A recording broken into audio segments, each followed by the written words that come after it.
Édouard Manet was born in 1832, 10 years earlier than most of the Impressionists, and perhaps this is what determined his unique influence on 19th century art. His father was a judge in the Ministry of Justice, and his mother was the daughter of a French diplomat and the goddaughter of Swedish King Karl. In other words, Édouard's childhood was spent in a society that was extremely conservative and respected old traditions, and as the eldest son, Édouard had great expectations placed on him by his family. As per his parents' wishes, he was to become a successful lawyer, which would have been easy given his father's position. But from the start, something went awry. Despite his refined manners and sharp mind, young Édouard showed no inclination toward the sciences, let alone law. And to his parents, the young man's sudden interest in the hobby of his mother's brother, Colonel Fior, who dabbled in painting in his spare time, seemed completely absurd and alarming. The boy couldn't be dragged away from his uncle's studio, so his uncle enrolled him in painting classes, which he paid for himself, and sometimes took Édouard to the Louvre and told him about the old masters. The young man began to paint himself and started by drawing portraits of his classmates at the college. It was there that he met Antonin Proust, who became his best friend and would later become the Minister of Culture of France. This played a crucial role in Manet's life. After graduating college at 16, the young man told his parents he wanted to be an artist. His shocked parents didn't even want to hear about it, but Édouard's complete inability in sciences and aversion to law forced them to look for a compromise. The compromise was found by enrolling the young man in a nautical school, but he failed the entrance exam miserably, and as training he was sent on a practice voyage to Brazil. It was on the ship that young Édouard received his first commission as an artist. The ship's cargo of Dutch cheese was exposed to seawater, causing it to fade and become unmarketable. And the captain of the ship, seeing Manet once again sitting on the deck with his sketchbook, drawing the sea, asked him to find a suitable paint mixture and restore the cheese to its former appetizing yellow color, which he did to the great satisfaction of his first client. Upon returning from Brazil, Manet hadn't changed at all. The harsh journey did not turn him away from painting, as his parents had secretly hoped. Moreover, he brought back with him numerous sketches and drafts, which finally convinced them of Édouard's determination and talent, and they reluctantly allowed him to begin a career as an artist. But for that, of course, he had to study with the best and strictly follow the centuries-old traditions and canons of painting, so as not to disgrace the family. Just one was enough. The eldest son's desire to become an artist instead of a minister created awkwardness in a society where sons typically followed their father's career paths. Manet, with his father's approval. In 1850, he chose the studio of Thomas Couture, a famous artist renowned for his huge historical painting, Romans of the Decadence, which was exhibited at the Paris Salon. 3 years before that, his aesthetics were shaped by following strict rules of tradition and adherence to established processes. It should be noted that at that time, only certain types of subjects were considered worthy of true art. Art, according to Manet's contemporaries, was meant to celebrate beauty, to seek the ideal, and in no case to touch upon the depiction of mundane everyday life, which was then disdainfully called realism. In other words, art was supposed to embellish life and beautify the stories it told. That's why acceptable subjects for high art were considered to be historical themes, especially about ancient Rome and Greece, or mythological subjects, which were the only respectable setting for the naked bodies of athletes and voluptuous women. Depicting contemporary men and women in their frock coats, dresses, and everyday clothing, on the other hand, was to be avoided since they offered themes that were too mundane and even anti-artistic. Scenes and landscapes from socially approved exotic Eastern countries were considered a little less worthy, but still acceptable. An artist who romantically painted the sands of the desert could aspire to recognition, but even if he painted 100 times more skillfully, a pasture near Amsterdam with cows and apple trees, he would immediately be recognized as having degenerated and fallen into realism. I would say that the academic art of that time was like Instagram, with filters and Photoshop, where the imperfections of real life were not allowed.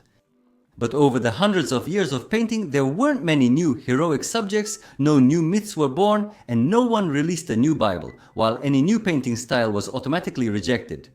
By the mid-19th century, painting was in a state of terrible stagnation, if not decline. Nothing new had happened in it for centuries. It was still the same debauched Romans at feasts, the same pompous battle scenes, the same boring portraits of the nobility. But no one dared to object. The Academy and the Paris Salon completely controlled the art scene. The Paris Salon, which at that time was held only once every 2 years, was the only event that allowed artists to make a name for themselves. This exhibition of works, for which artists were selected by a large jury, gave them a ticket to life and recognition by the art community and was the only path to success. Therefore, everyone did as the party dictated. Only a madman could deviate from the canons and doom himself to realism. A madman or Édouard Manet. When Manet entered Couture's studio, he was 18 years old. As a young man, he was ambitious and eager to conquer the world. However, unlike his peers, he was repelled by the rigidity, stagnation, and conservatism of the world's laws and art.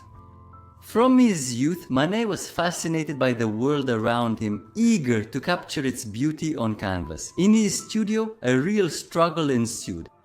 Manet became a real headache both for the studio and for his teacher. Even the models complained about him.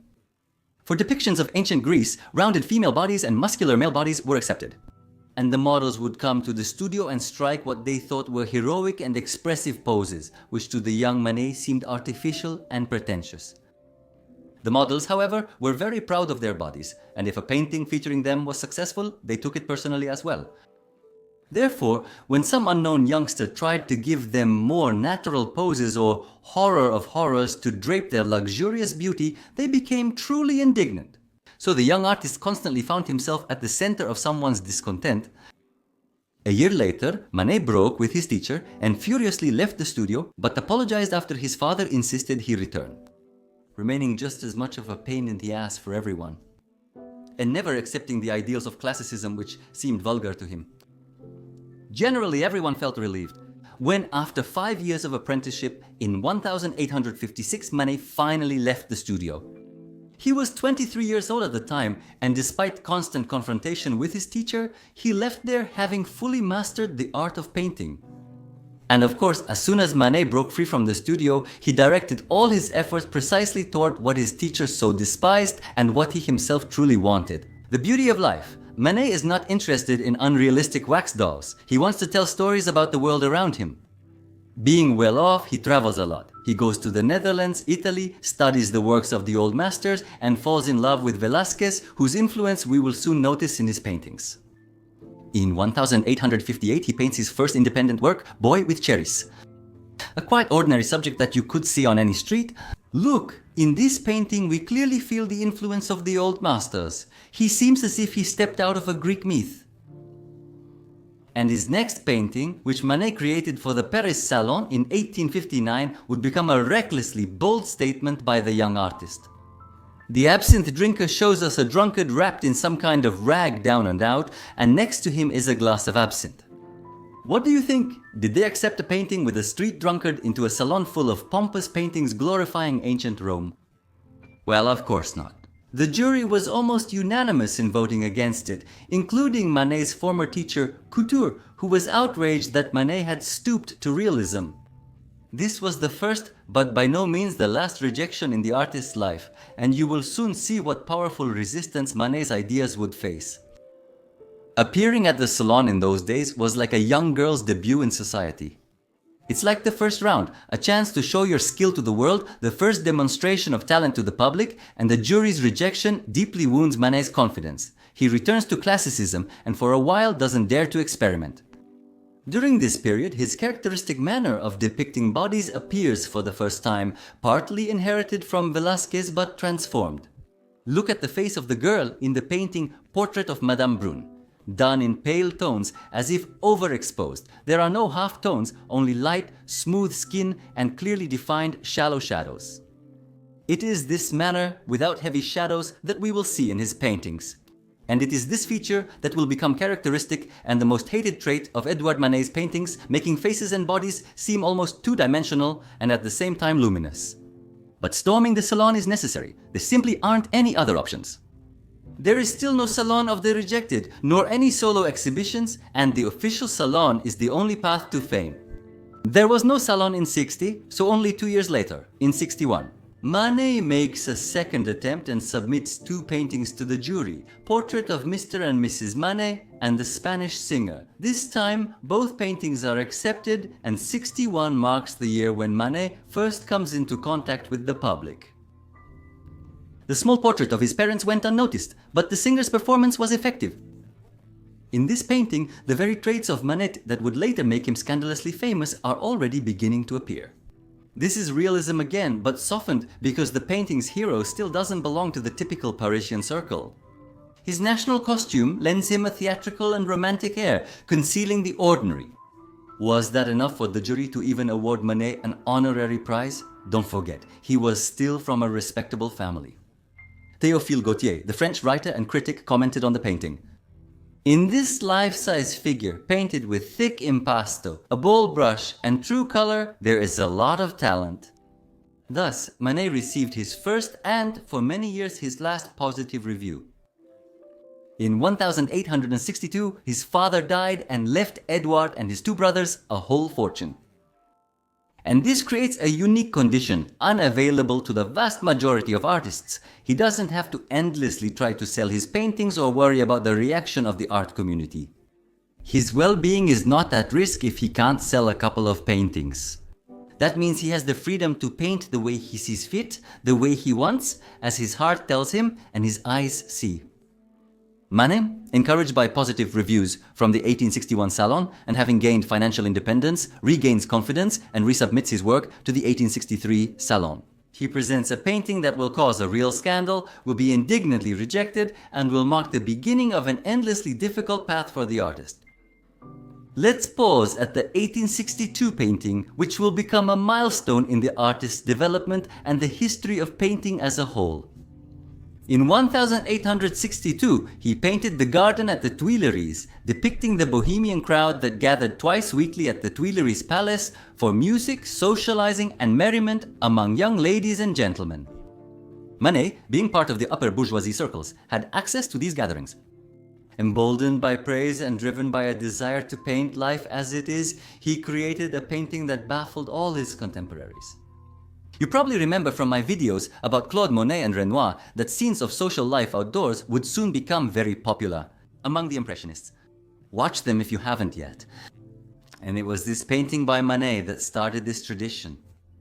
In 1863, 11 years before the first Impressionist exhibition, this subject perplexed the public. Scenes of social life outdoors at that time were more suited for newspapers and gossip columns, and high art had never turned to them back then. It's like if you hung a photo of a random family's dinner at your home, who would even need such a photo except for that family themselves? Who would hang that on their wall? Why even spend time creating it at all? Moreover, Manet does something unheard of in this painting. He depicts the background figures with just a few brushstrokes, while the academic style required painting every object in the picture as detailed as possible, regardless of its position. In fact, in this painting, Manet was the first to reproduce the effect of a blurred background, which the Impressionists would soon adopt and make their guiding principle. But even the faces in the foreground are perceived only when viewed from a distance, just like the way we look at Impressionist paintings. Essentially, this painting is the first sprout of a new movement, although Manet himself was not an Impressionist. The painting style is quite classical, but the techniques and the scene are what will become the seeds of future changes that shook the art world. At the same time, four future Impressionists, Claude Monet, Renoir, Sisley, and Basile, met at Charles Glaire's school, got acquainted, and formed a group that would soon be called the Intransigents. Monet would have a huge influence on Impressionism, and that's why I decided to tell you about him before moving on. Understanding his role is extremely important for the events that will unfold before us. Sathiou and Lee were not accepted into the salon. The jury simply didn't understand him. They shrugged, twirled a finger at their temple, and waved it off. However, the young and daring Manet, already financially independent, was undeterred. He conceived something utterly outrageous. The 1863 Salon is approaching and Manet is already 31 years old. And he is working on a painting that will become one of the two manifestos of a new era created by his hand.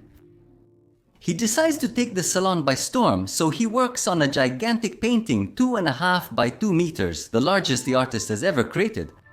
This is Luncheon on the Grass, which he works on for a long time but is ultimately rejected by the jury. We will discuss the reasons for this later. This will reveal to us many non-obvious aspects of that time. However, the committee is so harsh this year that it rejects almost 3,000 paintings. And young artists raise a wave of indignation, in response to which Napoleon, whose rule stood on the threshold of the revolution that ended the monarchy, decides to make a noble gesture. And he organizes a parallel salon in the same Palace of Industry as the Paris Salon. And the public, coming to the salon of course, couldn't resist taking a peek to see what exactly the jury had rejected. The salon was known as the Salon of the Rejected. And thanks to its size, Luncheon on the Grass practically stood out. Amidst the works of other young artists who mostly used the standard size of 56 by 46 centimeters that was sold in shops. But to create a giant canvas like the one Manet attempted, it had to be custom made, and it was very expensive, so not every young artist could afford it. Moreover, the new painting style, which had already shocked the jury and lacked thick black shadows, made the painting much brighter than the others, as if only this one had been wiped clean of soot. And so, visitors who came to the Salon of the Rejected were practically face to face with Manet's new work, which was 5 times larger and twice as bright as the others. Oh, what happened next? The outrage of the public and critics knew no bounds. The painting was criticized for many reasons that would seem simply ridiculous to you. And right now we'll go through them. And the first reason is the technique. Classical painting taught to separate objects and planes in paintings using transitions of light and shadow. In other words, 2 different colors couldn't coexist side by side. They had to be separated from each other by shading or a color transition. Manet, on the other hand, notice here on the woman's back, makes a sharp transition from one color to another, from the foreground to the background. The woman's back and leg contrast starkly against the forest background and the man's attire. And in this way, Manet puts the emphasis on her, bringing her to the foreground. And look, the skin tone is very light, almost without gradations. Manet flattens her body, gets rid of deep shadows and tonal transitions, and it is precisely this that creates the effect of overexposure, which will become his signature style. Here, take a look, I made a comparison for you, how it was supposed to be done and how Manet did it. At that time, paintings were mostly done in dark tones, with a preference for shadows, and Manet's painting, with its clearly defined bright spot of the woman's body and vivid colors, was perceived as shocking. Paul Mantz, the most authoritative critic of that time in the Fine Arts newspaper, condemned Luncheon on the Grass as a painting that, in its red, blue, yellow and black motley, is a caricature of color rather than color itself. Viewers were equally outraged by the fact that Manet once again did not meticulously render the unimportant background details as classicism demanded. And in the eyes of viewers and critics of that time, this made the painting look unfinished, sloppy and even clumsy. The second reason why the painting was rejected was its disrupted composition. Notice, the woman is looking straight at us, our eyes are level with hers, but in this case, the horizon line should be much lower. After all, as viewers, we are squatting down. And it turns out that Manet raised the horizon a lot for the sake of the background and created an effect of an inverted projection, which 30 years later would be used by the Fauves and post-impressionists. But in 1963, it's not done that way. Moreover, pay attention to the woman in the background coming out of the water. At that distance, she should be much smaller, but the twisted perspective sort of brought her closer to us, and it looks like a 3-meter tall giant woman is coming out of the water. Now we arrive at the third and most crucial reason for rejecting the painting. Manet's life-size composition features a nude woman with 2 men at the center. Paintings of this size were used exclusively for elevated, idealized subjects. In Luncheon on the Grass, the men wear dark suits, engaged in conversation, ignoring the woman. They are not dressed in any exotic or mythical clothing, they are simply 2 men from the neighboring house. And this makes the scene undoubtedly realistic. In fact, Manet took the idea from the painting The Concert by the Venetian master Giorgione, almost completely copying it. Notice once again the difference in the depiction of bodies, how rich in shadows the bodies are in Giorgione's work, and how poor in shadows the woman is in Manet's painting. However, there is a gap between the Renaissance era and modern times for Paris of that period. The Renaissance is an ideal, and it is allowed more liberties. One can only imagine the romantic tales Renaissance geniuses might have crafted. But two modern, prosaic men in ordinary clothes together with a naked woman, this is simply shamelessness. Where have you ever seen a naked woman these days sitting with men in a public place? Who is she? The woman boldly looks the viewer straight in the eyes, unabashed and confident, unlike a proper lady. And this only intensifies the feeling of a glove thrown right in the face of the bewildered viewer. She seems to be the main one in this group and is not at all embarrassed by her nudity, unheard of. In general, Manet, wanting to be seen as an innovator and to rethink a classic subject, broke almost all the rules of painting and propriety in this painting. And of course, visitors and critics coming to the salon couldn't take their eyes off this outrageous monumental canvas that dominated the exhibition. The critic Etienne wrote, "Some naked street girl shamelessly settled herself between two dandies in ties and city suits. They look like schoolboys on vacation, imitating the manners of adults. And I am vainly trying to understand the meaning of this indecent mystery." The triumph of the Paris Salon that year was Alexandre Carnabel with his Birth of Venus. Take a look and see for yourself how different these two paintings were and how much Luncheon on the Grass stood out from centuries-old traditions. Luncheon on the Grass became the most famous painting among both salons. All of Paris was talking about it and mocking it. There were so many rumors that crowds of people flocked just to gawk at this bad taste and decadence. And Manet suddenly gained dazzling fame, but not as an innovator or a talent, rather as a rebel and an eccentric, and this unwanted reputation would follow him for the rest of his life. Yes, this reputation would ruin the artist's life, but it was exactly what made him an example for future Impressionists and inspired them to pursue their own experiments. I talk about this in the video about Manet and Renoir, be sure to watch it, I'll leave the link in the description. We will gradually unravel this whole tangle together, and in 6 months I promise you will understand 19th century art as well as any art historian. Subscribe so you don't miss anything. After a draconian selection, the jury of the salon, consisting of 3,000 artists, gets scolded by Napoleon for being too strict and eases its requirements. Therefore, beginning with the Salon of 1864, they will be held annually. Both paintings submitted by Manet are accepted, although they remain largely unnoticed. These are The Dead Christ with Angels and Carida. Moreover, they are quite restrained and do not disturb the viewer with innovation or realism. And so for the next Salon of 1865, Manet, encouraged by the changed attitude, dares to exhibit a painting created back in 1863 as a companion to the bold Luncheon on the Grass. This is the famous Olympia. It is believed that Manet painted Olympia to repeat and ride the wave of hype, but that's not the case. He kept it hidden for nearly 3 years after the Luncheon on the Grass scandal before presenting it publicly. And this time, the jury doesn't dare to refuse and accepts the painting into the official salon. And soon they will bitterly regret it. Manet exhibits Jesus tormented by soldiers to accompany Olympia. This classical subject and painting style are meant to soften the blow that Olympia delivers.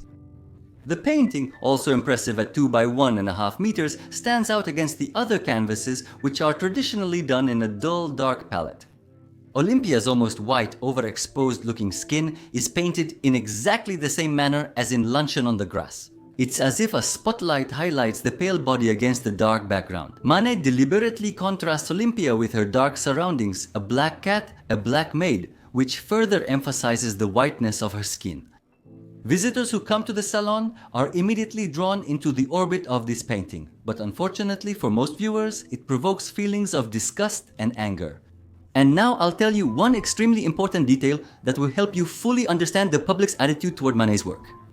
The fact is that Manet was the first among innovative artists to encounter a new reality. Until quite recently, the Salon was an extremely intimate event. Until 1855 it was held in small, inaccessible halls and was a semi-private event, taking place once every 2 years and intended mainly for a narrow circle of artists. However, after the 1855 World's Fair in Paris, an exhibition of global technological and cultural achievements, ZAO, one of the large pavilions on the Champs-Élysées, right in the center of Paris, was permanently allocated for the Salon, and starting from 1863, it began to be held annually. By the mid-1860s, the Salon became accessible to the general public. In fact, for the first time in history, access to the works of young artists was available not only to specialists, but also to the general public, which, of course, understood little about painting and was guided by its own emotions, its own life experience, and most importantly, by what the critics would say about the paintings. Édouard Manet became the first innovative artist in history to come under fire not only from professionals, but also from ordinary people. And we all know from internet comments how vicious ignorance can be. But most of all, it was the black cat in this painting that got the worst of it. It sparked a real storm of discontent and ridicule, and you would never guess why. I'll talk about that a bit later, and you'll be surprised at how obvious and ridiculous it all is. In short, a real storm of outrage fell upon Manet's Olympia. It's one thing when a young and ambitious artist makes a one-time mistake, which could have been excused with Luncheon on the grass, but it's quite another when he persistently repeats such a bold and almost barbaric act, a mockery, a slap in the face of good taste. What angered the public this time? We've discussed the new way of depicting the human body without halftones and shadows. I won't repeat myself. But besides that, the audience found the subject matter absolutely outrageous. Let me quote an excerpt from a well-known critical article. "No one has ever seen anything more cynical than this Olympia. This is a female gorilla made of rubber, depicted completely naked on a bed. Her hand seems to be seized by an obscene spasm. Seriously, I would advise young women expecting a child, as well as young girls, to avoid such impressions." The thing is, what disturbed the viewer most was the model's skin color and physique. You may not know this, but natural rubber is white, which is why Olympia was called the rubber woman. In classicism, painting skin in soft tones was customary. As I mentioned before, nudity was only allowed in mythical subjects. And for women in this role, there was only one recognized canon of beauty, a rounded body with full hips and small breasts, and nothing else. In Manet's painting, we see an almost model-like figure with a full bust, a flat stomach, and slender legs. Such forms were perceived as provocative, obscene, vulgar, aimed at arousing sexual interest rather than admiration of beauty. It is for this reason that nude male bodies in classical painting and sculpture were presented without emphasis on the genitals. It was considered improper to distract the viewer with impressive sizes and to shift the focus from the realm of the beautiful to the realm of the bodily, the base, and the mundane. And here we have a young woman shamelessly displaying her outrageously provocative figure and boldly looking straight at the viewer. And all of this would be fine if the subject were allegorical. But no, we see the girl wearing modern heeled shoes and a choker around her neck, just like the ones worn by contemporary young ladies. On the bed, there's a cat, which only became fashionable in Europe in the 19th century, and a maid handing over flowers, certainly from a happy customer. Manet, with many details, unnoticed by us but obvious to the artist's contemporaries, he made it clear that the scene takes place in modern France. And the girl is none other than a courtesan. The British society of 19th century Paris simply could not ignore such an outrageous painting. Visitors to the salon crowded around the painting, shouting insults, spitting, and even tried to damage the canvas with their canes. The salon was forced to put up security to restrain the enraged crowd. Being the first experimental artist in history to face the judgment of the public, Manet encountered such cruel, contemptuous, and furious indignation as no artist before him had ever faced. Caricatures of the artist started appearing in newspapers. He began to be recognized on the street, and people would turn around with curiosity, examining the barbarian who tried to trample on the national pride of France, the school of painting. And when he entered a public place, silence would immediately fall and everyone would look at him as if he was some kind of exotic animal. Manet gained a level of fame that no artist before him had ever achieved. In the end, the salon was forced to move Olympia to the farthest corner and hang it so high that dissatisfied viewers couldn't reach it with their canes. The French critic Jules Clarity enthusiastically reported that the shameless girls painted by Manet had finally found a place where even the lowest kind of daub had never been before. And when the salon closed in August, Manet simply fled Paris and went to Madrid to escape contempt and condemnation. In Madrid, however, he spent only a couple of weeks because the local cuisine seemed disgusting to him after Paris and he literally had to go hungry. At the same time, Claude Manet and Renoir in Paris are living on nothing but beans and truly starving because of poverty. What different paths and what different fates artists have, and how fascinating it is, don't you agree? And in the following year, in '66, at the Salon, there's the Manet incident. Once again, he pulls back and submits two deliberately restrained paintings to the Salon, The Tragic Actor and The Fifer. Both paintings are magnificent but very different. In The Fifer, Manet adheres to his new style of portraying faces. Conversely, in The Actor, he intensifies and overemphasizes shadows, evoking a tragic atmosphere. This is an obvious nod to classicism. However, the committee rejects both paintings without even looking at them. Having been burned by Olympia, the jury subjected Manet to cruel ostracism. He is criticized by artists, shunned by critics, despised by the public, and he falls into a pit of alienation. In the same year, the young 26-year-old artist Claude Manet exhibits his painting Woman in Green at the Salon, painted in a completely traditional manner. And the public, just like many of our contemporaries, confuses Édouard Manet and Claude Manet. Édouard Manet starts receiving congratulations. He has finally created something real, not loud, something worthy. Manet doesn't understand anything because his paintings have been rejected. But when what happened becomes clear, he becomes furious. And confronting Claude Monet, he expresses his outrage to him. This is how the first meeting of the two great artists takes place. This is how the young Claude Monet unexpectedly becomes known to the public and receives his first recognition. You can learn more about this in my video about Claude Monet. But unexpectedly, in his ostracism, Monet finds like-minded people. In 1866, he meets Émile Zola, who was already a famous publicist and a fierce advocate for change at that time. Zola, who literally fell in love with Monet's work and was published in an annual cultural magazine, writes an article in support of the artist.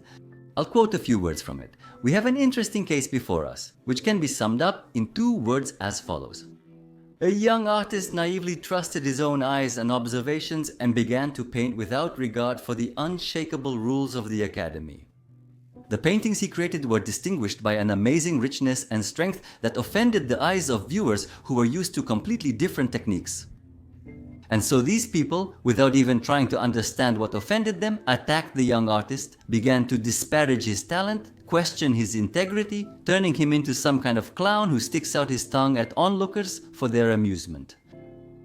It seems to me as if in the middle of the street I came across a gang of boys throwing stones at the back of Édouard Manet. The art critics, that is the police, are not doing their job well. Instead of stopping the disorder, they encourage it. And yes, may God forgive me. It even seems to me that I see heavy stones in their hands. There is something offensive in this very sight, something that deeply upsets me, a stranger calmly going about my business. Luxurious, isn't it? But Zola paid dearly for his courage. The public, who were compared to hooligans, are outraged. They suspect him of being biased and demand his dismissal, which happens very soon. Zola loses his job for standing up for him. But this attack against public taste, this defense, did not go unnoticed. Other young and bold artists who were also being stifled by the Academy found in Manet their leader, their star, capable of rebellion. And this inspired many who would soon be called Impressionists. The following year, in '67, a World's Fair was held in Paris, and as part of it, alongside the Salon, an exhibition of artists from all over the world was organized. Manet really wanted to take part in it, but the jury once again rejected his application. Manet was literally blacklisted and became a persona non grata in the French art world.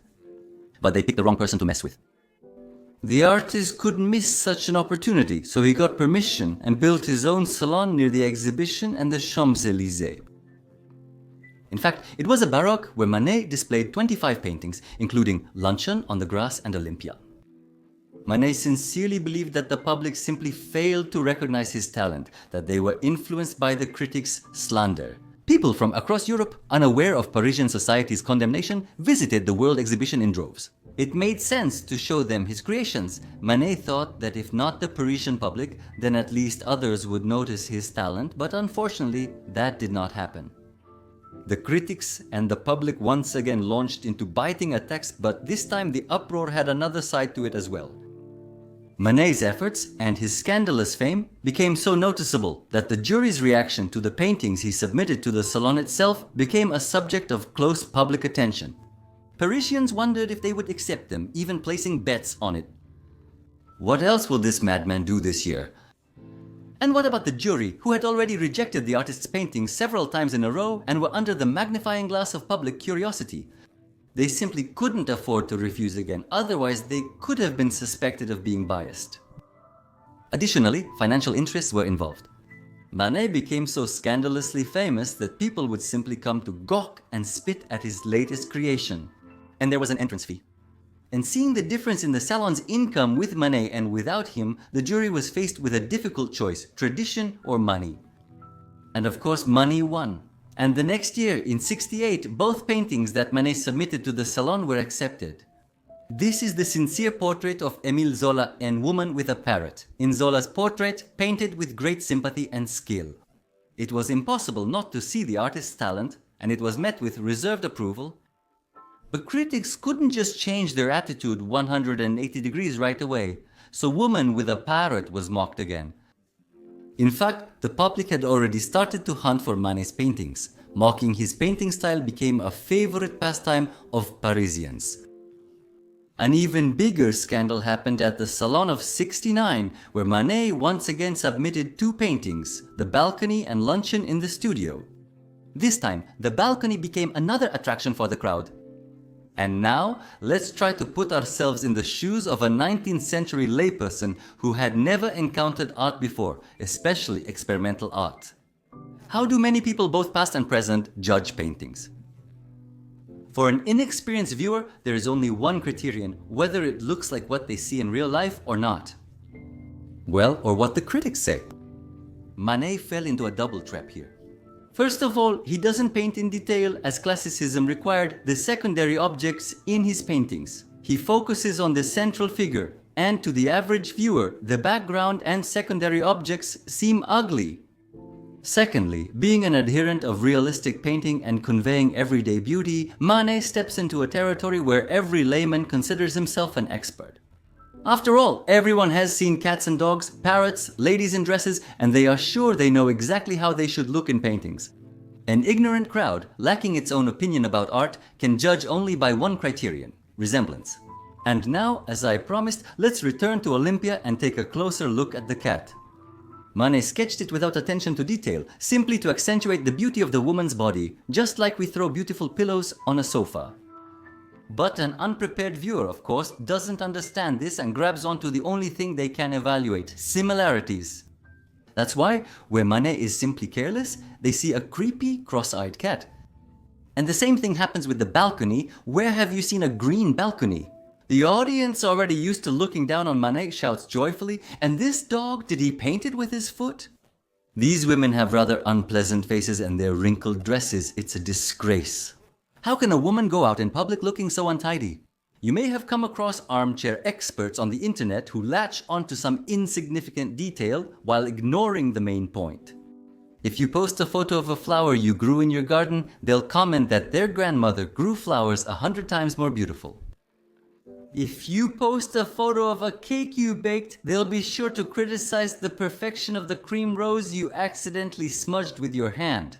These people can't resist throwing a stone at someone who does something well, because that's the only way they can feel superior to them. That's how Manet was the first among artists to face armchair critics, ignorant, rude people who understood nothing about art but still considered themselves entitled to judge. After all, who truly knows what life and fashion were like in ancient Greece? When it comes to modern dresses and balconies, everyone thinks they're an expert. Nothing has changed, right? However, the commotion around Manet's work also brought some unexpected results. Though not the kind the artist wanted, he gained a reputation as a rebel and a mocker, someone who defied all the foundations of tradition. And this, like moths to a flame, attracted young artists to him. It was at this time that Manet became acquainted with a group of young painters who called themselves the Intransigents. They were Claude Manet, Sisley, Renoir, and Basile. They began to meet in cafes, talk, argue, and support each other. All of them, rejected by the Academy for their boldness and despised by society, desperately needed each other and the changes that had been long overdue. And at the same time, Manet meets Bertha Morisot, the first female Impressionist painter. It was her whom he depicted on the balcony. She was a very beautiful woman from a good family, possessing unique sensuality and remarkable talent. She became a friend of his family and a little later would marry his brother. Bertha Morisot will be the heroine of my next video. Subscribe to find out what it was like for a pioneering woman in those times when even men were almost quartered for the slightest free thinking. For the Impressionists, Manet did the most important thing. He set the trend for exploring the living real world. It was from him that Claude Mann adopted the manner of painting in light tones, Degas became an adherent of scenes from real life, and Bertha Morisot adopted and transformed his style. The Café Gerbois became their meeting place, and Manet, who lived nearby, frequently visited in the evenings. Every Friday, a table was reserved for the young artists, which turned into a battlefield of ideas. And I'll allow myself a brief digression, just a couple of words, so you can immerse yourself a bit more in the atmosphere of those days. The late 1960s was a time of industrial and technological revolution, which gave rise to an incredible number of discoveries, the concentration of which surpassed all imagination. In Paris, the spirit of revolution and change is in the air as a large working class emerges, bringing with it a new culture of everyday life where cafes become the meeting places. At first, these were small eateries, where you could grab a bite during a break in a 12-hour shift. Then their number and quality grew and more appeared. Cafes for the middle class are not fancy restaurants, but ordinary, affordable places where you can have a snack and a drink. The number of cafes in Paris has increased tenfold, from 4,000 to 42,000 since the 1950s. And it turns out that for the first time in the history of Paris, public places appear where people can gather straight from the street, meet each other, have a drink and talk. Not an invitation-only dinner, not a meal at home where you need to be invited, but simply a place open to everyone where you can have a good time over a glass of something strong. And this becomes a fashionable tradition and a powerful foundation for ideas that require passionate minds. The cafe's role as a vital place for regular gatherings is portrayed in Edward King's writings. In 1867, he wrote The Great Parisian World. 2 or 3 times a day, people gather in the cafe. He gossips in the cafe, he intrigues in the cafe, he schemes in the cafe, he dreams, he suffers, he hopes in the cafe. And the Café Gerbois becomes exactly such a place of power for the rebellious artists united by their thirst for change. Manet never took part in the Impressionist exhibitions. He followed his own path to conquer the official salon, but the influence he had on the movement in its early stages was colossal. In fact, he became a punching bag, taking the first blow of public anger and showing that it was not fatal. He wasn't risking anything, he had plenty of money, but all these scandals had a dramatic impact on his reputation in high society. And this desperate audacity, bordering on recklessness, inspired others as well. Manet very often found his subjects right in the cafe, catching some angle or a person. And one such discovery would soon make him a star of Paris. In the year 70, Manet exhibits music lessons and a portrait of Eva González. I think you can already guess which of the paintings attracted the crows again. The press was literally hunting Manet to mock him once again. He was practically branded as a violator of art. Shortly after the 1870 Salon, the Franco-Prussian War began, leading to France's loss, the Siege of Paris, and Napoleon's downfall. All the artists left Paris. Some joined the military, just like Manet. After the war, he returns to a deserted Paris, where battles are now taking place in the streets between the monarchy and the new republic. The last days of the old way of life are coming, fading into oblivion along with some old traditions. In 1971, there was no salon. And during this break, Manet meets that very Durand Ruel, the first art dealer, a shrewd businessman who saved the Impressionist movement. And Durand Ruel becomes Édouard Manet's first client, and Manet is already 39 years old. In order to sell his paintings somehow, Manet asked Alfred Stevens, a well-known Belgian artist, to display a couple of them at his place. Durand Ruel, upon seeing them, immediately buys them and quickly sells them. Pleased with the deal, He contacts Manet and buys 28 paintings from him at once for a total of 38,600 francs. That's almost $1 million in today's money. Following the war and the fall of the monarchy, life and the cherished cafe culture make a comeback in Paris. And one day, in that very Café Gerbois, Manet finds his ideal model, a frequent visitor to the cafe, an engraver. Émile Bello sits serenely in his corner, sipping beer with a satisfied look. Manet falls in love with his image and persuades him to become his model. And right there in the cafe he makes sketches. A mug of beer and a good atmosphere. What else does a satisfied Bello need? And he becomes the most patient and successful model in Édouard Manet's life, enduring 80 sessions. Take a look at this carefree face. It's impossible not to smile when you see it. The painting is called With a Mug of Beer, and at the Salon of 1873 it will cause a real sensation. From the very first day, which was reserved only for the professional community, rumors began to spread throughout the city that this Manet had finally created something truly worthy. Praising articles and enthusiastic reviews are pouring in like a cornucopia. The painting becomes a symbol of the idle life of Paris. Photographic reproductions of it are sold everywhere, bars with its image are opening, and greeting cards featuring it are in huge demand. Just like Manet himself, Manet becomes the creator of the most famous and fashionable graphic brand of the year. Paris is literally going crazy. But he notes it's not so much Manet's success as the victory over the stubborn artist who, as they think, agreed to make peace by painting a restrained classical subject, so understandable to the ordinary person. And any other artist would have definitely ridden the wave of success. Most of them did exactly that. As soon as they found something that appealed to the audience and the academics, they started reproducing paintings over and over again, each one similar to the other. They got stuck in the paradigm of a weather vane catching the wind, losing all sense of independence. There could be no talk of development or, God forbid, experimentation under such conditions. The powerful force of public condemnation and censure, which in turn was a byproduct of ignorance, itself became the cause of stagnation in the art world of the century, a limiter of courage. Therefore, it's not surprising that at the next salon, where Manet submits 2 paintings, The Railway and Polichinelle, once again returning to his own style, another scandal occurs. Look at The Railway. I think now you can already understand for yourself what the viewers and critics didn't like about it. Well, first of all, of course, the subject matter. Or rather, as they thought, its absence. The painting depicts 2 idle heroines. The girl gazes away from the viewer. And then there are these cheerful colors, while academic painting calls for restraint. Where are the shadows? Why does the woman's face blend with her neck? While for the attentive viewer, this painting radiates the calm and tranquility of an ordinary family's life. The people in it are so alive, so real, that we believe they really were like that. A caring mother with a book and a girl curiously looking at the locomotive through the fence. It was at the 1974 exhibition that a small event took place which perfectly characterizes people's attitude toward creativity. Manet, I'll tell you, Manet was very close friends with Madame Matin from a wealthy bourgeois family. She really enjoyed his company, his refined manners, and she very much wanted to buy something from Manet's works. But she didn't understand art at all and didn't approve of his absurd painting style. She found it unpleasant. To allow herself to buy something so condemned and incomprehensible.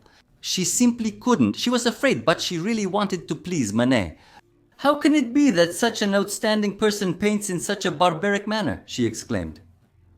Therefore, when at the Salon of 1874, she finally saw the small painting Polly in a Greatcoat, which wasn't anything extraordinary, but was quite decent.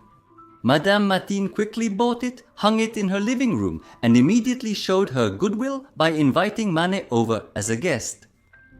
So, as you can see, even newspaper editors and wealthy people were afraid to go against the current and simply buy Manet's paintings.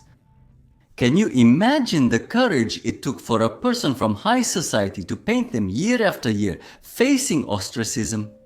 And here we are, already in the year 1874, the time of the first Impressionist exhibition. The young artists, those very uncompromising ones, had matured, taken shape, and were ready to challenge the old world of art and its traditions. And their style and approach, although in many ways inspired by the work of Édouard Manet, were much more radical. I won't go into detail about this. I talk about it in my videos about the Impressionists Claude Monet and Renoir. Be sure to check them out if you haven't gotten around to it yet. But now you can imagine even more clearly how society might have reacted to the exhibition of these upstarts if even Édouard Manet found them distasteful. The Impressionists were in a dire situation. But by 1875, Manet had almost exhausted the inheritance he received from his father. His paintings were hardly selling, he was in desperate need of money, but he understood that his Impressionist friends needed it even more, and he never stopped helping them. That year, he went to Claude Monet in Argenteuil and returned feeling depressed.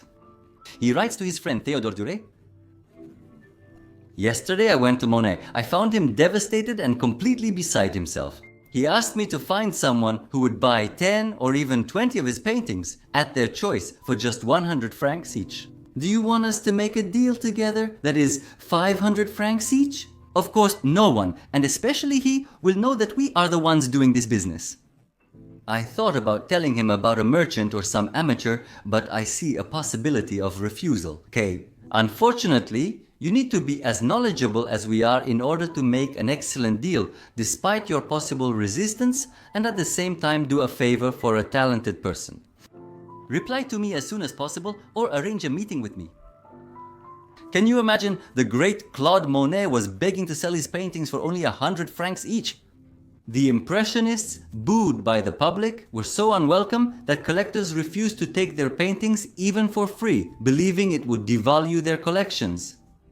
For them, it was like putting a pair of ugly galoshes on a shelf with elegant shoes. There were still 15 years to go before the triumph of the Impressionists, and only Durand-Ruel was buying their paintings without the slightest hope of selling them. Manet, while sympathetic to the future Impressionist ideas, pursued his own path. The Impressionists painted landscapes, but he was interested in life. He also painted a lot in plein air, in the open air, but nature itself was only a frame for him, a backdrop for human figures. However, the influence of Impressionist ideas was strong, and for the next salon, Manet planned to make an impact. A large painting created outdoors. It's a massive challenge to quickly sketch a 50x 40 cm Impressionist landscape in just a few days. Technically, you don't need anything special for that, just the landscape itself. But depicting people in full height, that task required a lot of technical tricks and time. And according to Manet's idea, the subject had to be such that there would be no doubt it couldn't have been done in a studio. And he finds a suitable woman and asks his brother-in-law to pose. He seats them in a boat against the backdrop of the Seine and begins to paint a canvas 1.5 meters tall and 1.15 meters wide, trying to capture the full richness of colors offered by a sunny day on the Seine, transferring to the canvas the brightness that can't be seen in studios and which was so disliked by the academics who never took their brushes outside their studios. And look, this painting is much more impressionistic. Look at the dress, it's no longer painted meticulously. And look at the faces, the spots of shadows and sunlight. This is true impressionism. While not as masterful as Monet in depicting water, this painting is intense, lively, and vibrant. And what do you think? Will the audience like it? And what exactly will cause the most excitement?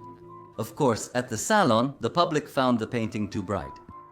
Manet's and the Impressionists' refusal to use black shadows, which are unavoidable in the dimness of studios, made the painting stand out among the others. It was as if a thick layer of dust had been brushed off it and the public crowded around it, complaining that it simply hurt their eyes with its vulgar palette.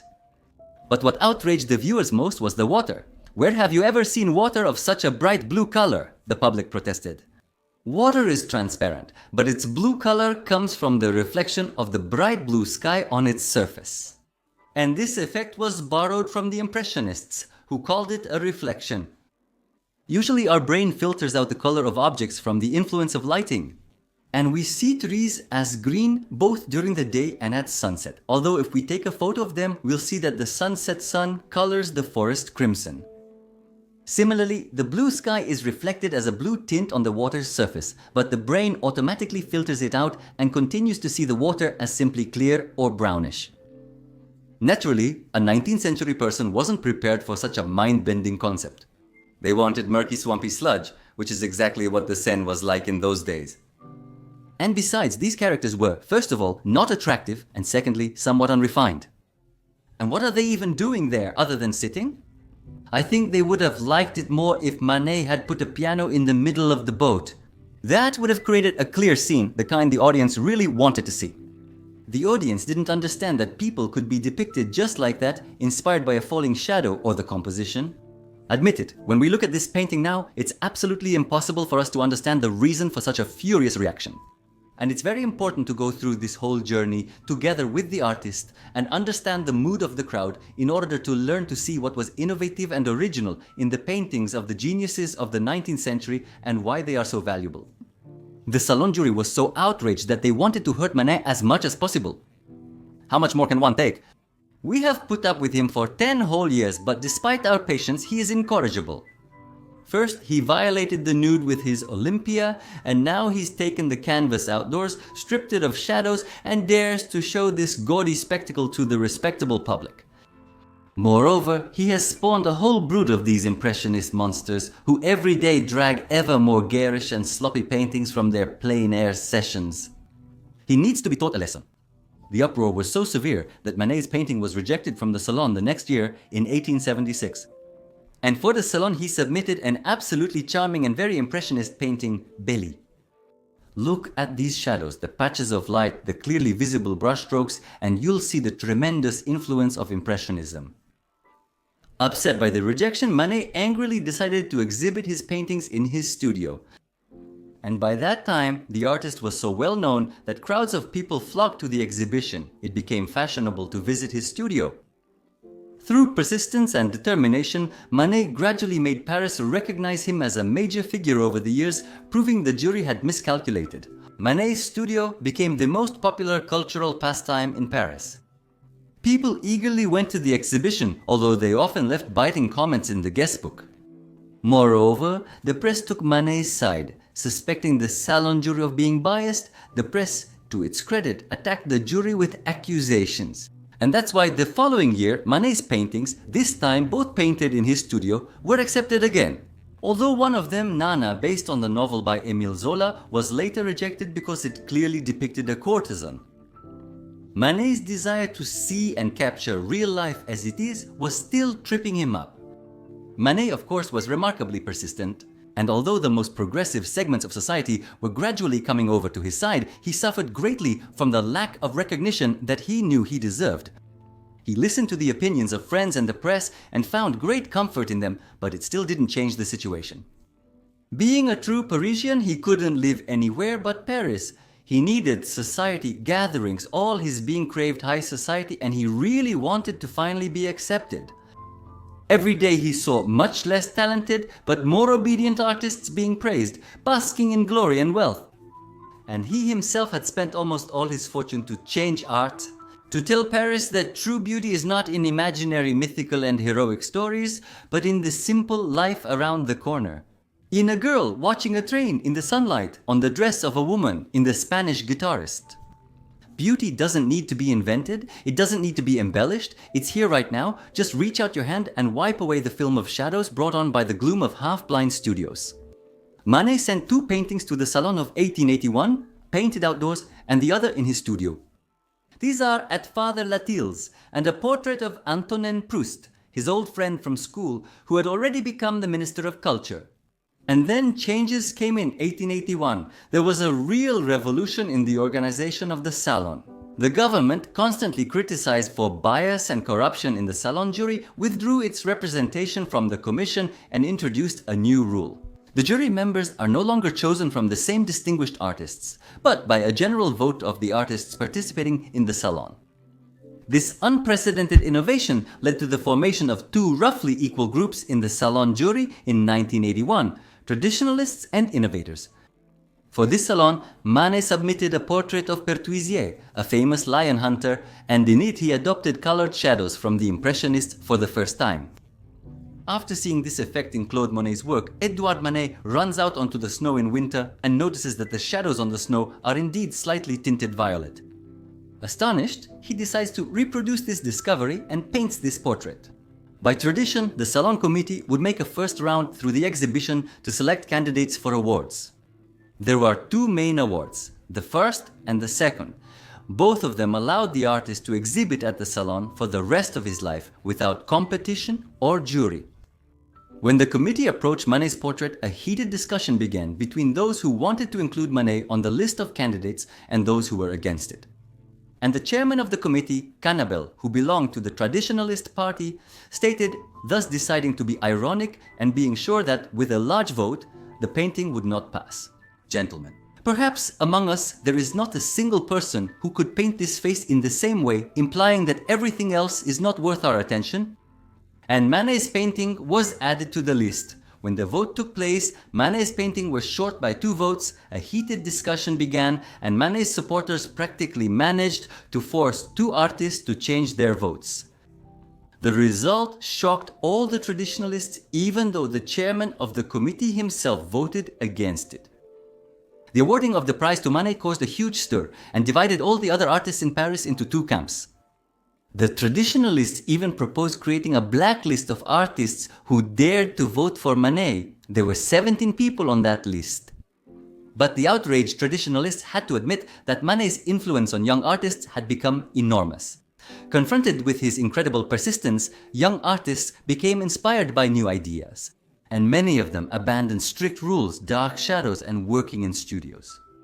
In the 20 years from 61 to 81, the rules of the game changed dramatically. Only a blind man would fail to see it. The old painting style had only 10 years left to live, but the new one was already hot on its heels, and 49-year-old Manet finally received his well-deserved reward. After receiving Salon awards, artists were usually granted the Legion of Honor automatically. Though more of a formality, Manet faced resistance even with this ordinary award.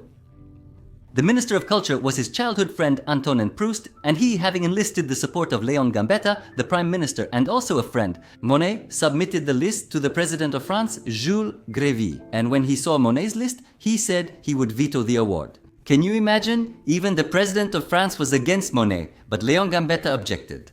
Mr. President, I must remind you that each minister has the right to choose a knight for the order of his ministry, and the President of the Republic only signs the decree.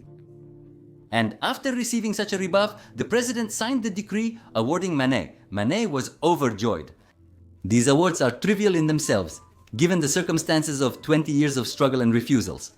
Technically, they forbade him from interfering with participation in the Salon.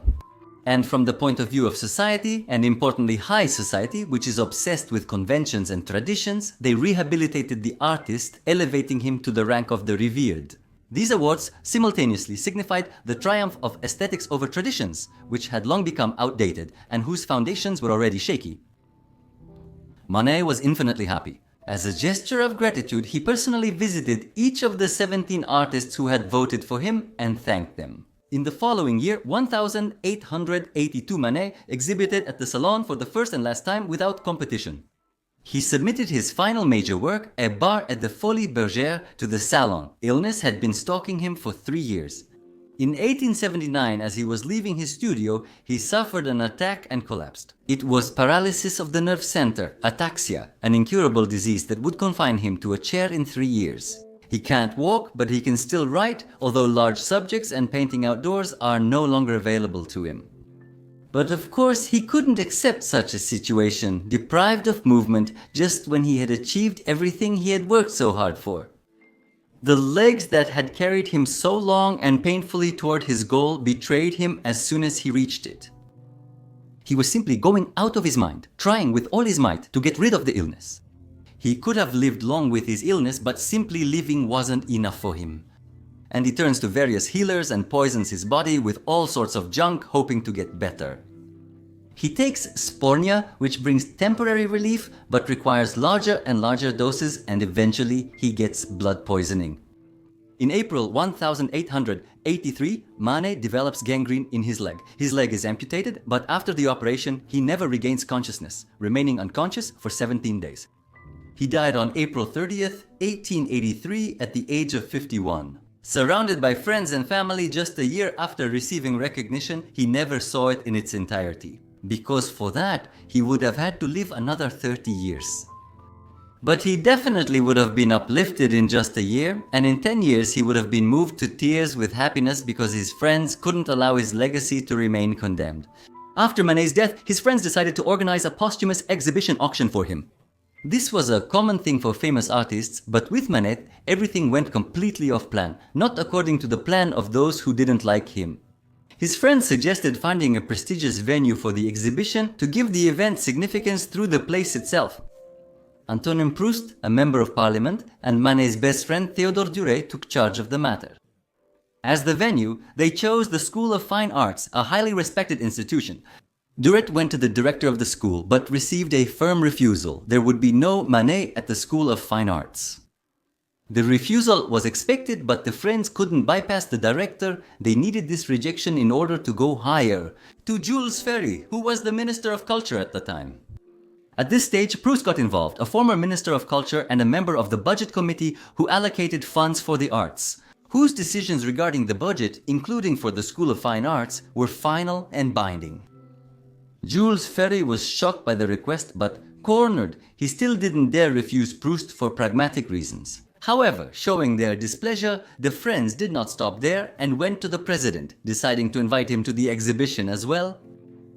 That would be a great honor. But the president of the Republic, although he spoke very warmly about Manet's father, they had worked together, still replied that it would be unwise for him, the president of the Republic, to attend the exhibition of someone as unpopular as Manet. But the venue for the exhibition was still provided, and the friends gathered all the brightest minds of new Parisian thought, from artists to writers. In total, 26 people came together to form an organizing committee and promote the exhibition in memory of their friend. They had one sad advantage: they didn't have to collect paintings from collections and museums. Almost all of Manet's paintings, unsold by anyone, were lying in his studio. For the exhibition, Olympia, The Absinthe Drinker, Luncheon on the Grass, The Balcony, Argenteuil were selected, all those paintings that had caused the most ridicule during Édouard Manet's lifetime. When an artist dies and all his paintings are lined up, it immediately becomes clear how versatile his talent was. If an artist, having caught a trend, paints the same thing over and over, it may go unnoticed during his lifetime, but once similar paintings are hung side by side, the poverty of his repertoire becomes instantly apparent. As you know, this would have been impossible with Manet. A posthumous exhibition of an artist's works always becomes the ultimate test, delivering a final verdict: thumbs up or thumbs down. The exhibition of works took place in January 1884 and received tremendous coverage in the press. No, the press and critics still didn't dare to praise him for too long. They mocked him and now found themselves trapped by their own mistakes. But they no longer stooped to mockery and caricature, cautiously acknowledging Manet as a true artist. But the most surprising and sensational thing happened when, after the exhibition, the sale of the paintings began. The organizers tried to lure all collectors and art institutions to the auction, but were consistently refused. Not a single organization wanted to be the first to dare to pay money for the paintings of a mad renegade.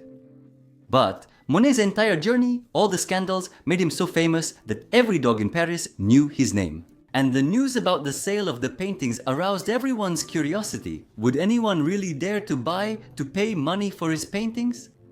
And on the very first day of the sale, the hotel room where the auction was held was literally packed with people. They were tightly packed, crowding the corridors and street. The auctioneers had to work among the crowd. Everyone wanted to see whether the paintings would go unsold, like what happened with the Impressionists, or if they would be sold for pennies amid the loud laughter and jeering of the crowd. There wasn't a single major collector at the sale, but when the auction began, it turned out that there were some unknown people from the street in the room who, nevertheless, had money. They understood Manet's talent and were eager to own his paintings. There was a real battle for absolutely every painting. Do you remember how Manet secretly bought 5 paintings by Claude Monet for 100 francs each to help his friend? And completely unexpectedly, for everyone, among other paintings, Bart Falibergier earned 5,800 francs, Father Latouille earned 5,000 francs, The Balcony 3,000 and The Linen 8,000. Olympia was sold for 10,000 and Argenteuil for a staggering 12,000 francs. In total, the buyers paid 116,000 francs, which is almost $3 million in today's money. Paris was in shock. Such staggering amounts were not always earned even by renowned and recognized artists.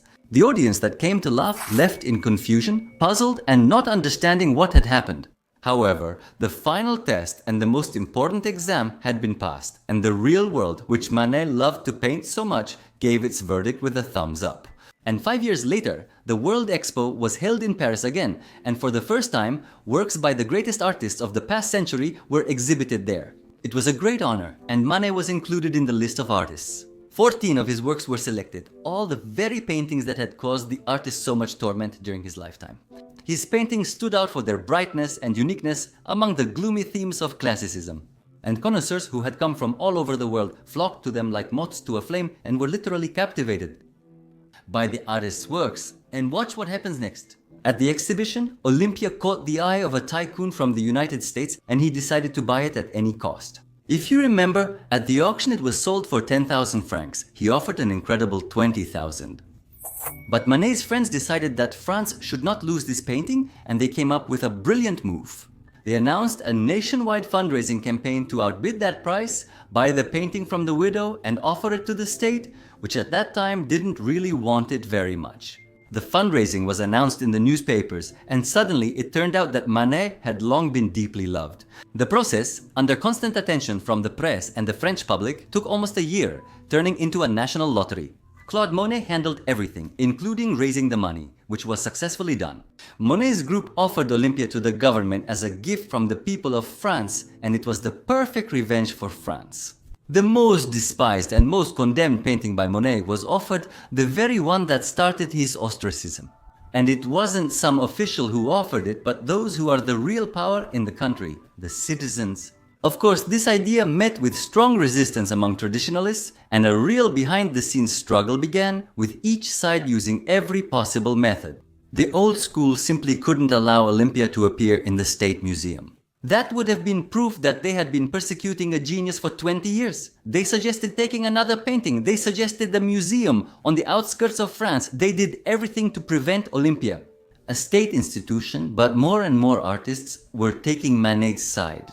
And most importantly, the people voted with their money. This was impossible to ignore. Manet's friends rejected all compromises.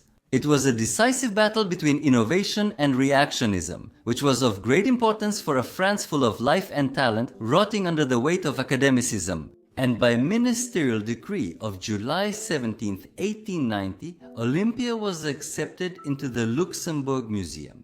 Oh friends, that same year marked the timid beginning of the recognition of the Impressionists, making this also emotional. In 93, there will be an exhibition of Claude Monet, where his paintings will fetch 15,000 francs. And it's impossible to deny the fundamental and tragic, yet absolutely decisive role of Édouard Manet's work in the fact that France, which turned out to be the fiercest enemy of innovation, finally, albeit reluctantly, began to turn toward new art.